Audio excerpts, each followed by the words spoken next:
Deadpool 3 sudah tayang 5 hari yang lalu, dan di Indonesia pun sudah ditonton lebih dari 1 juta penonton untuk film Deadpool ini. Namun, menurut saya, film ini adalah film terbaik dan terburuk MCU tahun ini. Kenapa begitu? Let's roll!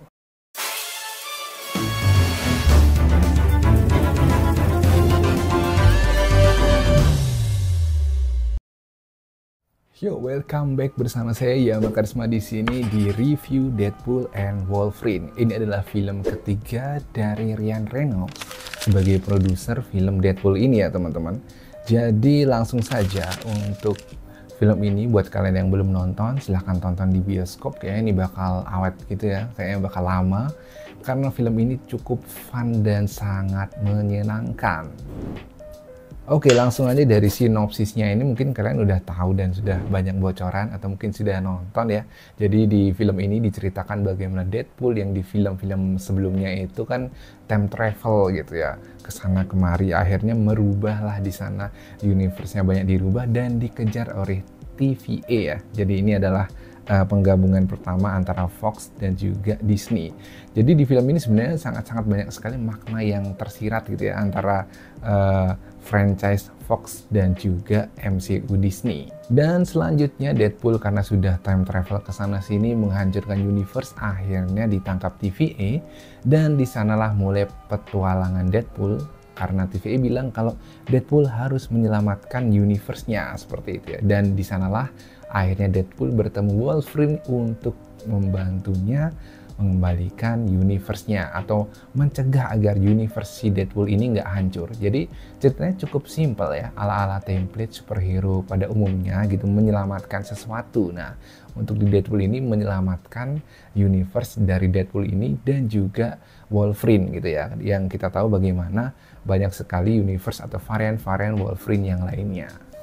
First impression saya menonton film ini sangat-sangat luar biasa ya. Ini adalah film yang fan service-nya luar biasa, banyak kejutan, cameo yang luar biasa, action yang menawan, dan action yang sangat apik, sinematografinya keren, pokoknya semuanya keren ya di sini. Namun kenapa saya di awal bilang ini tahun terbaik dan terburuk? Nanti bakal kita ulas di pertengahan ya.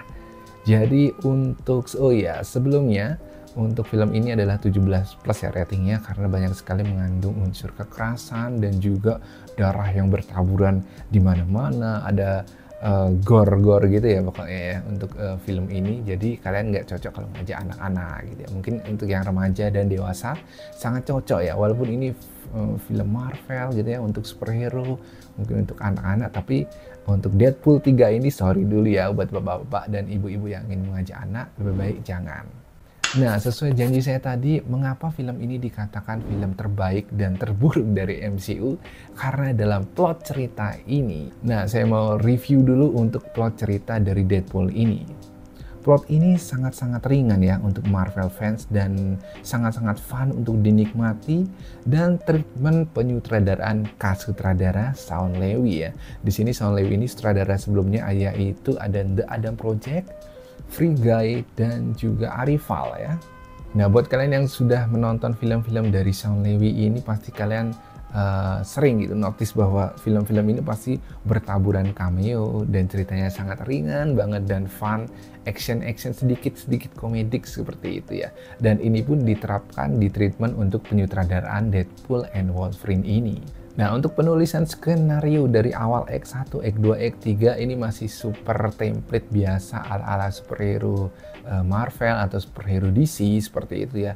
Namun di sini yang saya suka, karakter Deadpool yang sangat ikonik itu masih dibawa dalam cerita ini, dan juga karakternya nggak merubah Deadpool itu seperti apa. Untuk dialog-dialog antar pemain dan juga jokes-jokes ala-ala Deadpool di sini saya sangat suka, tetap dipertahankan. Ada jokes-jokes yang mungkin sedikit dark jokes, dan juga untuk Marvel fans banyak juga jokes-jokes yang reference jokes gitu ya. Jadi untuk ini mungkin yang nangkep hanya fans-fans Marvel yang ngikutin banget gitu. Jadi jokes-jokes itu kadang-kadang reference jokes untuk fans-fans Marvel. Ya ini bentuk untuk fan service juga kali ya. Nah, untuk dengan kehebohan dan banyaknya cameo, plot cerita yang ringan, simple, dan juga fun, menarik, namun sangat disayangkan untuk Act 3 di film ini, plot terakhirnya itu yang saya tangkap kurang meaningful ya. Mungkin di sini ada yang sependapat boleh, yang nggak sependapat boleh. Maksudnya meaningful ini seperti film Guardian of Galaxy Volume 3, di mana kita ingin diberikan perpisahan untuk si Guardian Galaxy ini ya. Bagaimana Peter Quill-nya, itu kan kita merasakan kesedihan dan pengemasannya itu sangat-sangat membekas gitu ya. Nah, untuk di Deadpool ketiga tersendiri, untuk bagian act 3 atau akhir gitu memang sedikit nostalgianya ada, tapi untuk meaningful itu ya, rasa untuk kita seperti kehilangan atau something yang kita rasakan itu kurang membekas gitu ya, yang memang hanya sebagai fun yang heboh gitu, namun kurang meaningful. Untuk acting di sini kita tahu bagaimana bromance gitu ya, atau chemistry antara Ryan Reynolds dan Hugh Jackman itu memang di off screen dan on screen itu memang sangat kental gitu ya. Bahkan saat memerankan Wolverine dan Deadpool gitu, waktu mereka berantem gitu, kita tetap merasakan wah ini sebenarnya mereka berantem tapi mereka ini sebenarnya masih sayang satu sama lain kayak gitu. Untuk villain di sini memang acting dari Emma Corrin atau yang memerankan dari Cassandra Nova ini cukup ini ya, comic relate gitu ya, sangat-sangat relate dan berhasil menggambarkan bagaimana sosok bocah yang masih remaja gitu ya, dengan lunatic mind gitu, tapi dengan overpower kekuatan itu cukup sampai lah gitu ya. Namun sayang sekali di sini mungkin ya namanya juga remaja yang labil gitu ya untuk filmnya di sini. Jadi masalah visi misi dia itu nggak jelas gitu ya untuk di film ini. Namun untuk aktingnya si Emma Corrin luar biasa ya.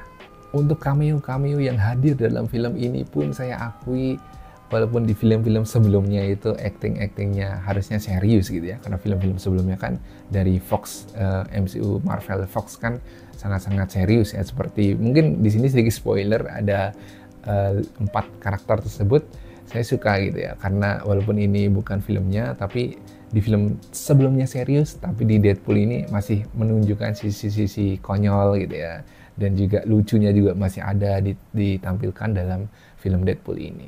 Ya itu nilai plus banget sih ya, bagaimana Ryan Reynolds bisa mendatangkan cameo-cameo yang luar biasa di sini.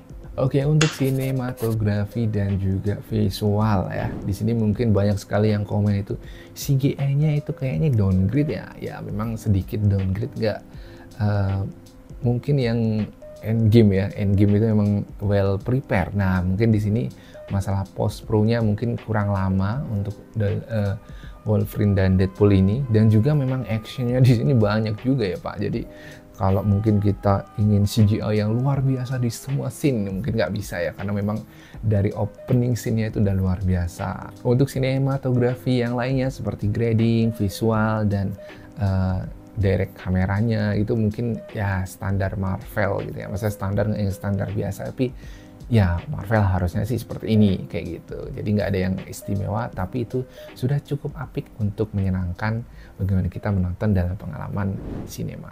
Art production di sini yang saya suka di sini, walaupun sedikit ngambil IP dari ini lain gitu ya, dari film lain yaitu Mad Max gitu, sangat keren gitu ya, karena akurat juga gitu, dia mengcopy dari Mad Max tapi akurat juga gitu, bahkan sampai kendaraannya dan juga set-set di situ, bahkan sampai kostum-kostum desain ala padang pasir post apokalipsnya pun sangat detail gitu digambarkan dari set kostum dan juga production dari film ini. Oke, next untuk sound design dan soundtrack, ini yang paling saya suka ya. Kembali lagi ini ala-ala James Gunn gitu ya, ngambil lagu-lagu lama gitu, tapi di Deadpool ini berhasil karena lagu-lagu yang diambil itu lama tapi dibuat lucu gitu, dan bahkan untuk ending scene-nya itu sampai Iris Guguduls gitu bisa masuk ke lagu itu ya, padahal itu lagu galau sedih tapi dimasukkan jadi soundtrack dan itu masuk banget gitu ya. Sedihnya dapat, konyolnya dapat, dan cukup membekas gitu ya. Jadi kalau kita ingat lagu itu malah ingatnya Wolverine dan Deadpool lagi keluar dari basement gitu. Nah, untuk pro dan kontra ini adalah pendapat pribadi yang dimana mungkin kalian boleh sependapat, boleh enggak ya. Yang pertama adalah pro. Saya paling seneng adalah di sini opening scene ya. Opening scene yang luar biasa. Mungkin kalian membekas gitu ya, gimana pertemuan Wolverine dan Deadpool, tapi Wolverine dalam bentuk, nah seperti itu. Dan akhirnya malah corpse tersebut digunakan sebagai opening title. Nah, itu sangat-sangat membekas. Dan juga soundtrack yang dibuka openingnya luar biasa, itu keren banget sih. Dance-nya juga kan, kalian kalau inget dance-nya Deadpool di opening scene itu ya luar biasa. Dan itu bridging-nya untuk masuk ke plot yang utamanya pun ya ala-ala Deadpool ya, melalui pantat itu ya. Opening scene yang keren sih di MCU 2000, mungkin salah satu favorit saya ini untuk film Marvel, opening scene yang keren menurut saya. Dan untuk kontranya mungkin yang udah saya jelaskan di tadi, mungkin ini plot yang ya biasa saja, nggak begitu meaningful gitu ya. Untuk perpisahan yang seheboh itu, untuk production house yang sudah melepaskan IP-IP dari Marvel, namun sayang sekali di Deadpool ini kurang meaningful gitu ya. Padahal hal ini kan perpisahan yang sacred gitu ya, maksud yang suci gitu ya, karena X-Men gabung MCU itu. Yang meaningful malah yang di after credit ya, behind the scene waktu seperti Hugh Jackman behind the scene film X-Men. Nah, itu yang lagunya Time of Your Life, di situ meaningfulnya di situ gitu ya, untuk suatu hal Fox pindah ke MCU seperti itu ya. Itu boleh kalian setuju, boleh enggak gitu. Namun untuk overall memang film ini sangat luar biasa, sangat fun dan sangat heboh, sangat penuh kejutan.